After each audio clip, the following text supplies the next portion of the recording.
Alright, this video is in a follow-up to a previous video, probably the one before this.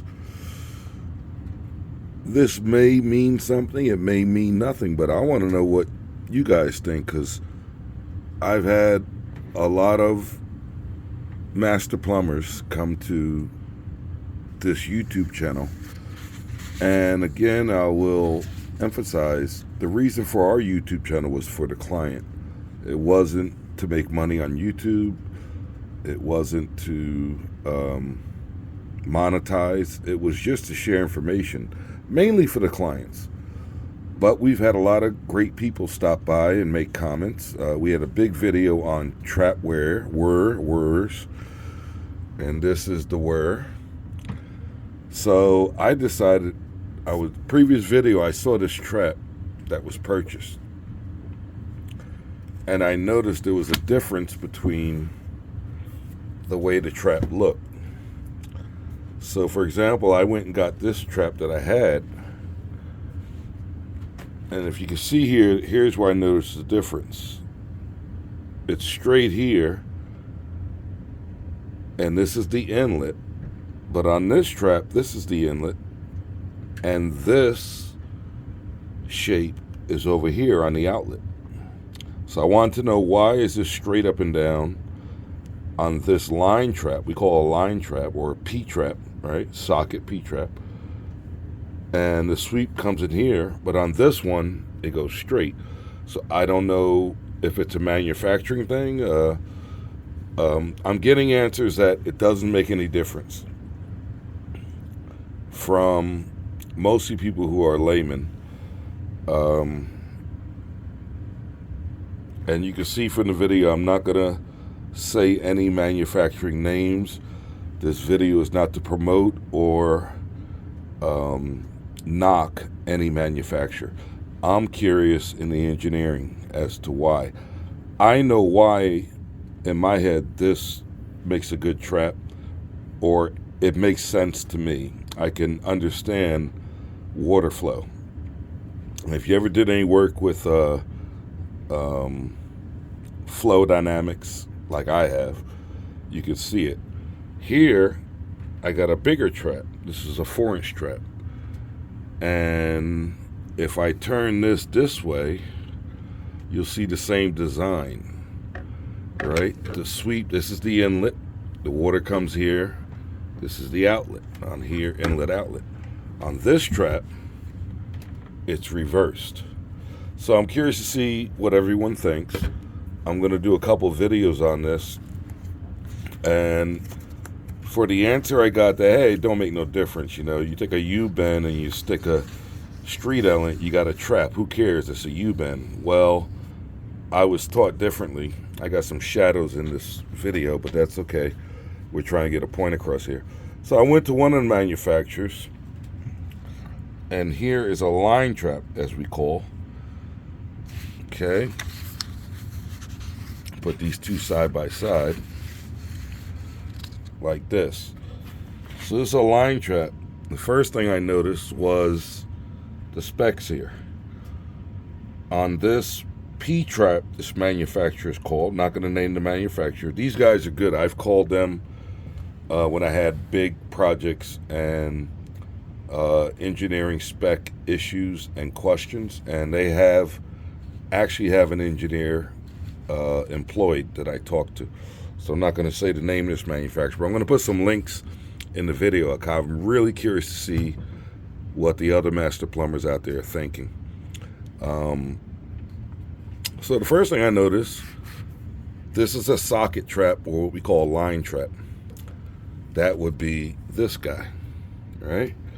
If I hold it this way, that's this. There's a straight up and down part. So the first thing I notice is they're giving dimensions on their product. And on this one, G1, which is this height, right, is that 4 5/8. On this one, which is supposedly this guy right here, right, G1 is 4 3/8. And on here, G2 which is the height center line of the U-bend of part of the trap up to the socket, is 2 3/8. On this one is 2 5/16.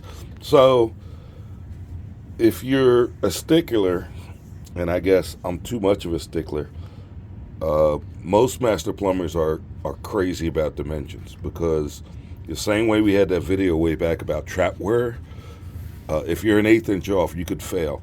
And the reason I'm putting this out there to all you guys who really took the time and dedication to get your master's license, this is what we encounter when we go to the state boards. It's also what you encounter when you get involved with inspectors. Now, let's say some are saying, it don't make no difference. Well, this is why I've always said in my videos, do your job right and don't get in arguments with inspectors. Because I could imagine an inspector that you pissed off coming out and saying that your measurements are off and that's not a legal trap. Why do I say that? Look back to the video I did.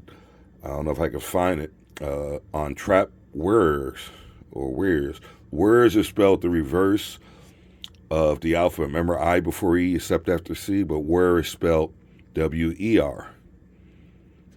And it has to do with water entering the trap and where the water leaves the trap, which will be the bottom part. So you can look that up yourself and understand what a trap wearer is. But just by this diagram, specifications off this website, there's a difference between this trap and this trap, and why it's not a U-bend. If it was a U-bend, it would be symmetrical, right? The sweep on this side would look identical to this side, and they make fittings like that called U-bends. But this is a trap for a reason.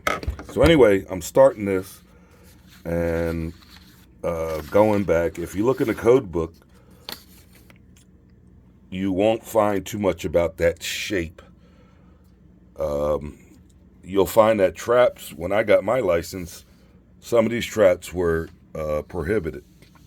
Now that materials are plastic or glass, they are allowed only if it's a non-ferrous.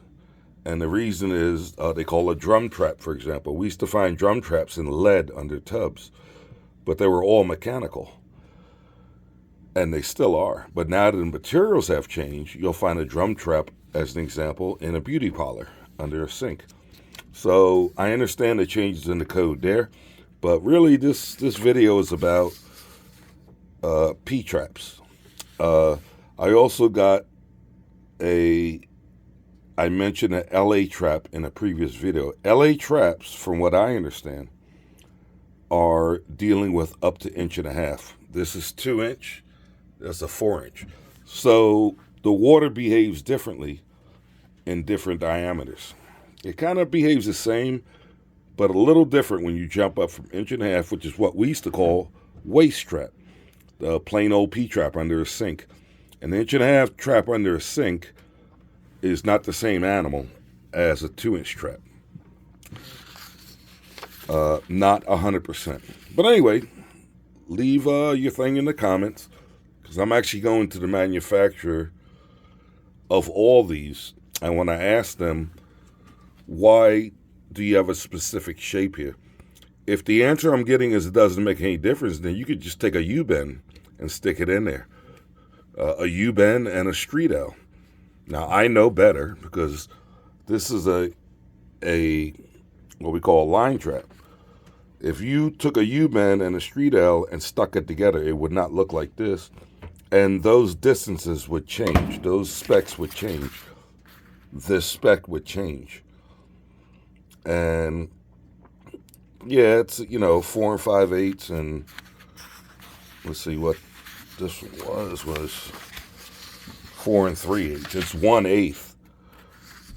I'm sorry, 4 3/8, 2/8, which is a 1/4 inch.